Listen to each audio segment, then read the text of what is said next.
পালাবো কেন? বাসায় কি টাকা পড়ছে নাকি? হাত পরে না, আমার বান্ধবীর বাসায় আসতেছে, তুমি তাড়াতাড়ি পালাও। তোমার বান্ধবীরা বাসায় আসতেছে, আমি পালাবো কেন? কারণ তুমি একটা আনস্মার্ট, তুমি একটা খ্যাপ। দেখো, তুমি আমার হাজবেন্ড, এই কথা আমি আমার বান্ধবীদের সামনে জীবনেও বলতে পারবো না।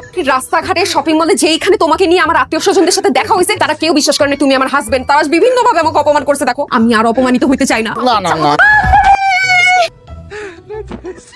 কি অবস্থা? ও মাই গড, বিয়ের পর প্রথম তোর সাথে দেখা। কেমন আছিস তো? এই তো দোস্ত, ভালো আছি। তোরা কেমন আছিস? আমরা তো ভালো আছি। কি এটা কে? আমার বাসার কাজের লোক। কিন্তু আমরা এসে যে দেখলাম তুই ওর সাথে হাত ধরে কি যেন করছিলি। আসলে উনি কাজটা ঠিক মতো করতে পারে না, তো ওনাকে হাতে ধরে ভালো মতো শিখাচ্ছিলেন কিভাবে কাজ করতে হবে। কাজের ছেলে কাজ করতে যাবে না? সকাল সন্ধ্যা ঝাড়ু দিয়ে পিটাতে পারিস না?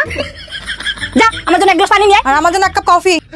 আর আমার জন্য এক গ্লাস ঠান্ডা দেখে জুস নিয়ে আয়। যা তুই দাঁড়াছিস কেন? যা, নয় কিন্তু থাপড়া একদম গালটা ফালা দিই। এ বলা থাপড়া তোর গালে দাদা আমি ফলামু। তুই জানোস আমি কে? তুই কে? আমি আপনাদের বান্ধবীর জামাই কাশেম মন্ডল।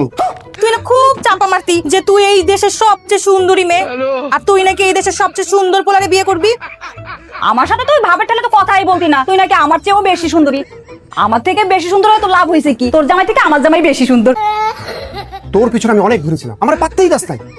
তুই আমারে বলছিলি তুই শাহরুখ খানের মতন পোলা বিয়ে করবি। এই তোর শাহরুখ খান। দোস্ত, আমি এই লোককে নিজের ইচ্ছে বিয়ে করি না, আমার বাবা জোর করে আমার বিয়ে দিচ্ছে। তোরা প্লিজ আমাকে আর অপমান করিস না, আমি এই অপমান নিতে পারতেছি না। কেন অপমান করবো না? তুই যে আমাকে ভার্সিটিতে ভুটকি ভুটকি বলে অপমান করতি, তোর একদম উচিত শিক্ষা হয়েছে। একটা আনস্মার্ট খ্যাতের সাথে তোর বিয়ে হয়েছে। অনেক কন্ট্রোল করছি রে, এবার ঘাড় ধাক্কা না, লাইট থেকে বাইক থেকে বাইর করবো। অনেকদিন বেরিয়ে মানুষ ফিরে না, তখন তুলে পিটাবো।